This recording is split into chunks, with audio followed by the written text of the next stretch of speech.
l'univers Roblox fait la taille de quasiment plus de 50% des pays européens.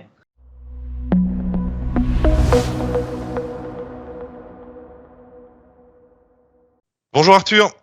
Bonjour. Bon, on est très content de te retrouver aujourd'hui. On a parlé la dernière fois du métavers, c'était la grande news d'il y a 2 semaines. Et tu avais évoqué Roblox, qui est donc finalement quelque chose qui peut-être se rapproche le plus d'un métaverse existant aujourd'hui, puisque c'est un jeu, une sorte de bac à sable où se retrouvent les jeunes. Ils ont publié récemment leurs résultats. Mais peut-être pour commencer, est-ce que tu peux nous décrire un petit peu ce que c'est que ce Roblox ? Roblox, c'est comme tu l'as dit, c'est un bac à sable. Et un bac à sable, c'est le principe même du métavers, c'est-à-dire on vous laisse dans un univers et vous pouvez y faire plein de choses, exactement comme dans la vie. Dans la vie, vous pouvez jouer au foot, votre copain joue au basket, enfin, vous jouez à différentes choses. Et c'est justement le métavers, c'est amener dans le web le plus de possibilités possible. Voilà, on vous ouvre des portes et vous choisissez celle que vous voulez. Dans Roblox, c'est comme ça, c'est-à-dire que le jeu, c'est une base sur laquelle après des développeurs construisent d'autres mini-jeux dans un jeu. Exactement un peu comme si Fortnite était ouvert et qu'on permettait à n'importe quel développeur de développer des mini-jeux dans Fortnite. Fortnite est fermé, Roblox est ouvert. Donc le nombre de mini-jeux est beaucoup plus grand. Vous avez un autre jeu qui a fait ça pendant très longtemps et qui a marché un certain temps, et maintenant il périclite un peu, c'est Minecraft. Minecraft, c'était un jeu qui était en monde ouvert, un bac à sable, sur lequel les gens pouvaient construire énormément de choses. Et au début, Minecraft, c'était juste, on se balade, on construit des maisons et on essaye de survivre. Et après, ils ont développé tout ce qu'on appelle les jeux de survie, les jeux ludo-éducatifs, ce genre de choses. Roblox, c'est le même principe. Sauf que Minecraft, ça a été racheté par Microsoft. C'est un jeu qui ciblait la tranche d'âge avant tout 18-30 ans, on va dire, quand il est un peu moins, 15-30 ans, quand il a été racheté par Microsoft, et il a un peu périclité.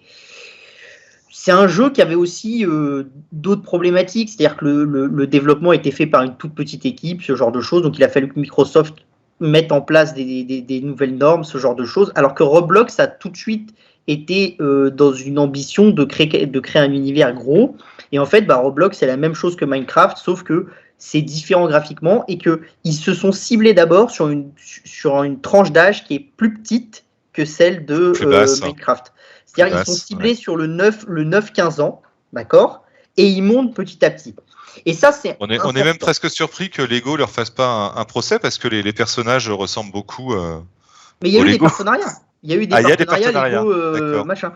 Mais oui, c'est assez proche de Lego. En fait, c'est un Lego en virtuel. C'est ce qu'aurait dû créer une société comme Lego, mais ils n'ont pas réussi à le faire. Et Roblox l'a créé. Voilà, c'est tout. Et c'est un univers dans lequel vous construisez énormément de choses. Et vous avez des développeurs qui gagnent des dizaines de millions de dollars sur Roblox en développant des jeux. D'accord, donc finalement on est un peu dans ces notions d'écosystème où les gens peuvent se rendre. Moi ça me fait penser à Second Life, c'est peut-être ce qui manquait à Second Life, hein, c'était le fait qu'on ne pouvait rien développer, on pouvait juste s'y promener, quoi.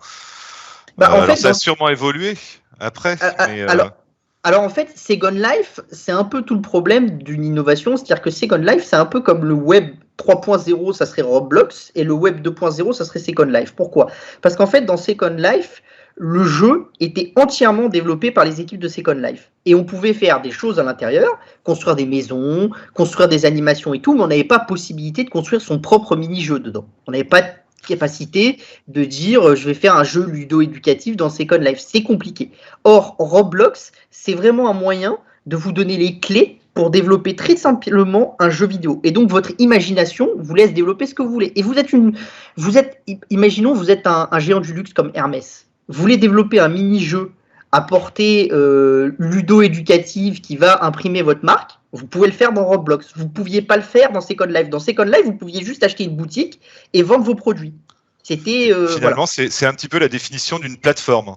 Voilà, c'est une plateforme. C'est comme YouTube est une plateforme, comme Facebook est une plateforme.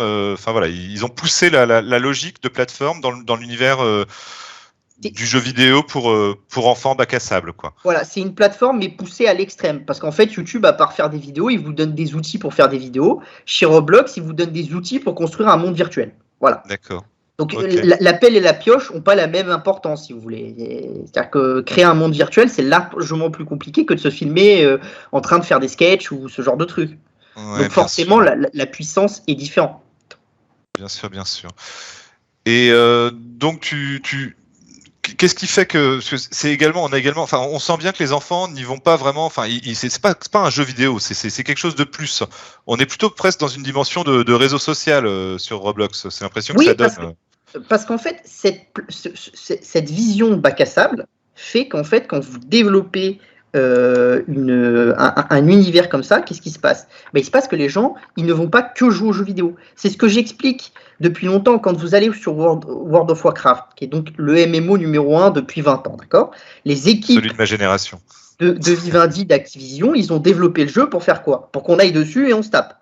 Et on achète des items et on essaye d'avoir le perso le plus puissant, le plus machin. Ça a été pensé pour ça. Après, on a créé tout ce qui était des notions de jeu de rôle. C'est-à-dire, on rajoute de l'univers, on va puiser dans l'univers pour créer une surcouche supplémentaire au jeu, et on va faire du roleplay, ce genre de choses. Et ben, les jeux bac à sable comme Roblox, ils poussent ça beaucoup plus loin. C'est-à-dire, au lieu, par exemple, de se parler quand on rentre de l'école sur Snapchat ou sur Messenger, on va dans Roblox, on se met autour d'une table, on joue un jeu de cartes et on parle avec ses copains d'école comme ça, en jouant à un jeu de cartes.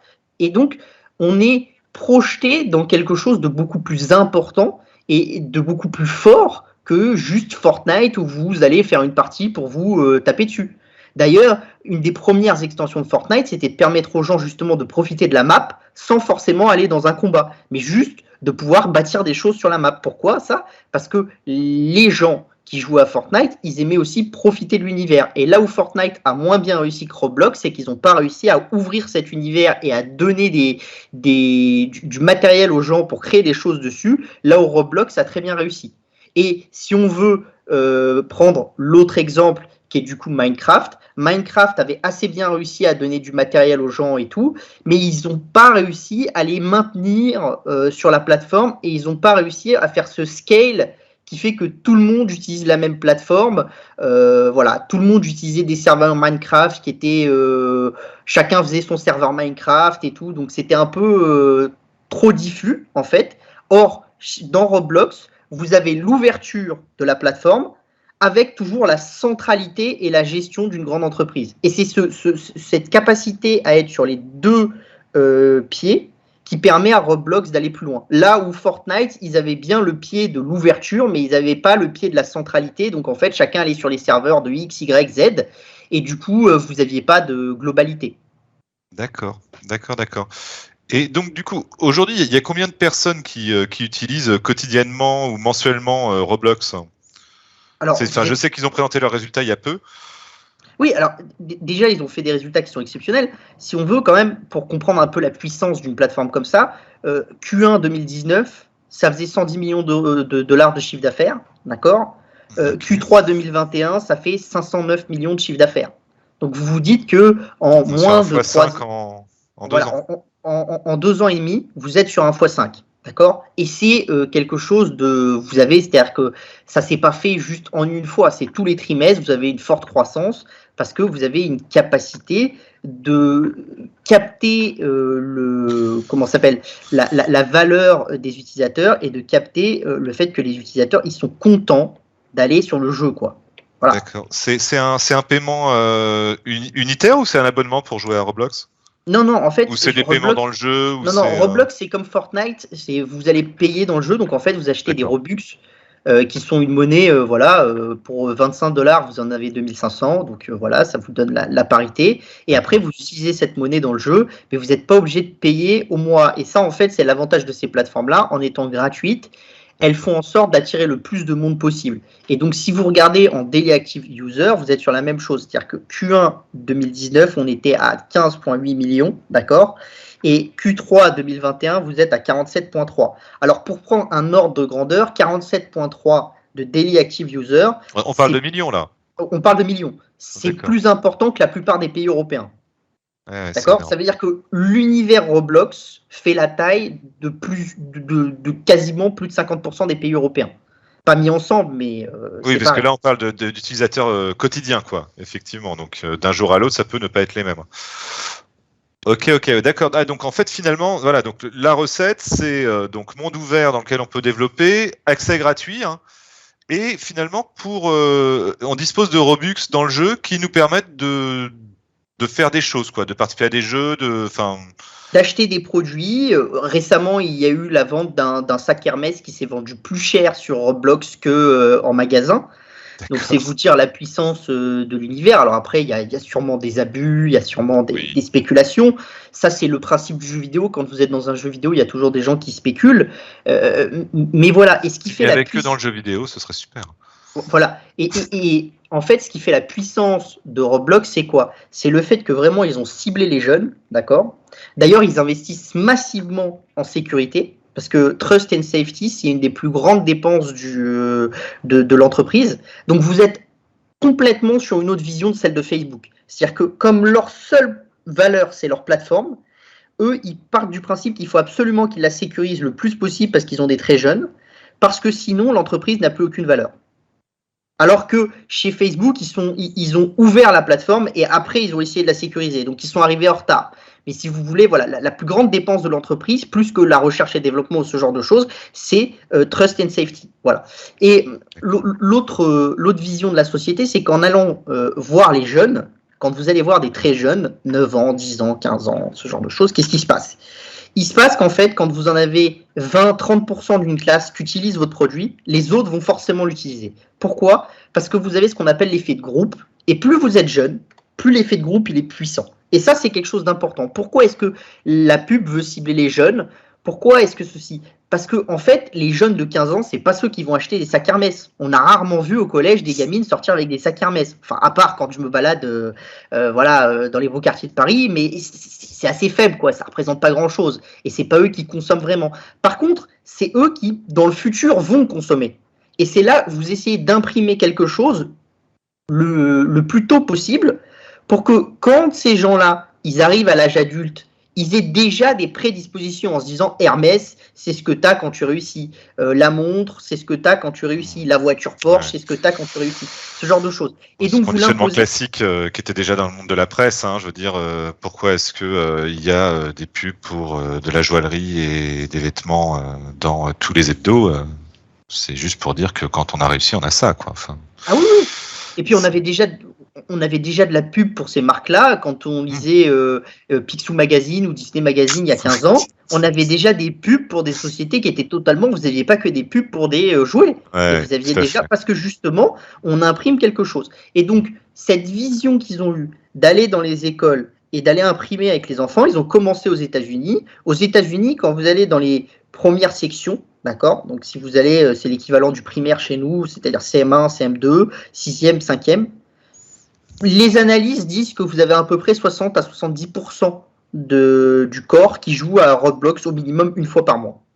Et est-ce qu'on a une idée du nombre de personnes tierces, de développeurs tiers, ou même tout simplement j'en sais rien, de ce qu'on appellerait influenceurs sur le web, de personnes qui vivent de Roblox? Alors, il y a plus de 10 000 personnes sur Roblox qui gagnent plus de 5 000 € par mois. D'accord. Donc, c'est énorme. Donc, c'est vraiment un phénomène massif. C'est aussi vous dire la puissance de la structure. C'est-à-dire qu'en fait, quand vous êtes dans un univers comme celui de Roblox, et quand vous êtes dans le nouveau monde du web, vous créez des nouveaux métiers, des nouvelles manières de vivre, et vous faites ça de manière colossale. OnlyFans, c'est la même chose. Toutes ces plateformes, elles créent des nouvelles manières de consommer et des nouvelles manières de gagner de l'argent. Et vous avez, c'est connu, vous avez des professeurs qui étaient des professeurs de mathématiques, qui ont créé des mini-jeux sur Roblox et qui gagnent des dizaines de milliers de dollars parce qu'en fait, ils ont fait des jeux ludo-éducatifs sur Roblox, ils ont créé leurs cours sur Roblox et les enfants, ils préfèrent apprendre les maths sur Roblox que de les apprendre chez Academia.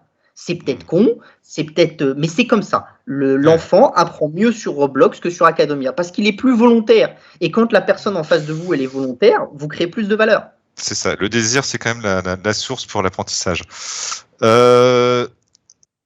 On va passer quand même à la valorisation, parce qu'on est quand même dans une émission dédiée aux investisseurs. Bon, Roblox donc a été coté en mars de cette année.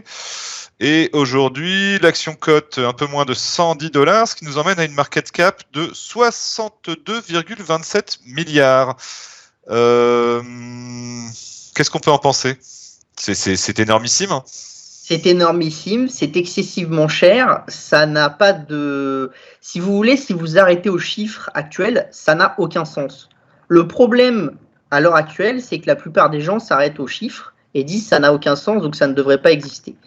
La problématique, c'est qu'en fait, dans les nouvelles sociétés du web, vous êtes sur ce qu'on appelle des TAM, donc Total Addressable Market, qui sont colossaux. Et vous allez adresser la totalité du marché très rapidement. Et donc, vous allez faire une croissance très, très forte. Est-ce que Roblox peut, avec sa plateforme, faire 20 milliards de dollars de chiffre d'affaires d'ici 5-10 ans? Peut-être. C'est surtout quand même qu'aujourd'hui, ils ne sont pas rentables du tout. Hein. Ils sont rentables en cash flow, mais ils ne sont pas rentables une fois qu'on met tout ensemble. Mais en fait, s'ils sont rentables en donc cash flow... flow... Donc, ils vont vers une rentabilité bientôt? Ouais, après ça dépend des coûts de trust and safety qui vont monter. C'est-à-dire que la problématique, c'est que dans la lecture d'une société comme Roblox, vous avez des gens qui vont acheter des Robux, d'accord? Donc ça rentre dans le cash de la société et ils vont peut-être pas forcément les dépenser tout de suite. Donc vous avez une problématique de gestion, c'est courant dans le web, c'est-à-dire quand vous achetez une monnaie virtuelle d'un jeu vidéo, bah vous allez la dépenser. Si vous êtes dans un univers fermé, c'est-à-dire comme World of Warcraft, Activision va vous vendre un produit qui n'a pas de valeur. Si vous voulez, elle n'a pas de valeur comptable, elle ne va pas faire une commission à quelqu'un d'autre. Donc une fois que l'argent rentre, il rentre dans les caisses, c'est bon, il est à Activision. Là, Roblox, comme en fait c'est une plateforme et qu'elle va redonner des Robux et des dollars à des partenaires, ben une fois que les gens ont consommé, elle ne sait pas vraiment combien elle va gagner sur cette consommation. Est-ce qu'ils vont consommer sur des produits 100% Roblox, sur des produits 50% Roblox, 50% partenaires? On ne peut pas vraiment le savoir. Donc, vous avez une rentabilité au niveau cash due à cette vente de Robux, mais vous n'avez pas de rentabilité cash opérationnel si on retraite de ces ventes et de ces Robux qui ne sont pas consommés, entre guillemets.